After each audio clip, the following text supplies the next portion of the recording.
There's a major reason why we need to teach people to do healthy relationships and also not to stay in unhealthy relationships. So rather than put a lead on relationship issues so that we encourage people to be in a relationship, which is what society does, it puts pressure on people to be in relationship. So we normalize unhealthy behaviors. We teach people to tolerate or put up with unhelpful habits or unhealthy behaviors from partners and even from ourselves. And we then, in doing that, we perpetuate crimes of passion. And what happens is, with these crimes of passion, which are the main reason why we need to avoid unhealthy relationships or teach people to avoid unhealthy relationships, teach people to learn to do healthy relationships and to choose healthy relationships, teach people to identify red flags and act on them, and teach people to communicate in a healthy way, to express their needs and to maintain boundaries. The first problem is when someone is in an unhealthy relationship where they are being treated badly, is there's no quality of life, there's no respect and dignity to them in that relationship. The second factor is that as they are treated badly, they also become angry and resentful, which can then perpetuate a toxic cycle as they retaliate. Because of their anger, because of their resentment. And what they would do is they can start doing nasty things towards their partner, who's also doing nasty things to them. There is usually an aggressor in an unhealthy relationship.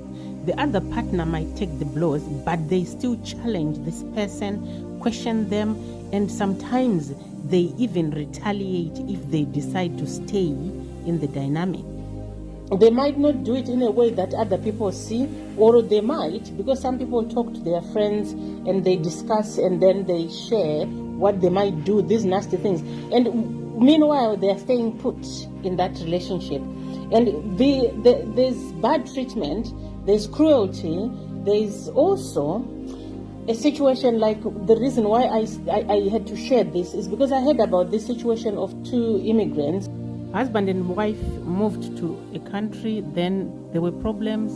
Wife reported husband for deportation, and then husband also went and reported wife for deportation, and they both ended up being deported from that country. Why? Because the relationship has become unhealthy, has become toxic, and they can't live together. Rather than focus on just deciding to part ways and each person does what they are doing, they become nasty to each other. That's because they were probably putting up with bad behavior from each party, or the first party was putting up with the bad behavior from the second party, and then they got to a point where they felt resentful, where they became angry, where they couldn't tolerate the bad behavior. And this is exactly why we need to make sure we are teaching people about healthy relationships and teaching people not to stay in unhealthy relationships, because this can actually go further than just like what this couple did. People harm each other in relationships because they have reached a point where they cannot tolerate each other, and maybe because one person is refusing to leave, and maybe one person is not communicating they want to leave, and maybe one person is also not just making the decision to just leave, or another person can leave, or they might want to leave, but they are scared of what this other person might do, because that cruelty, that hatred has reached that critical point where people can do anything in that relationship. This is why you need to be careful about how you do relationship, rather than try to force matters and also try to make things work in a relationship that's unhealthy. Look out for yourself. Recognize and read the red flags and the patterns that are not helpful, that you can see clearly, and live, because it doesn't get better. It won't get better. If someone doesn't like you, or they've decided that they don't like you anymore, then that's going to be a problem. And if someone is coming into a relationship with red flags, they are not going to change for you. And if someone is tolerating your bad behavior, you need to be scared.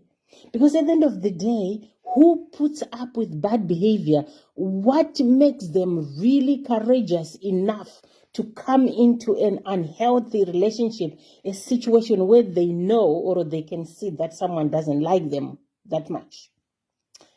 It's important that we look after ourselves and we teach people about healthy relationships, about red flags, about unhealthy relationships, about looking after themselves so that they don't gravitate towards unhealthy situations or stay in unhealthy situations, because something has to give in any situation which is not working out or which is unhealthy. Something has to give. And I'm hoping you stay safe in these relationships or change.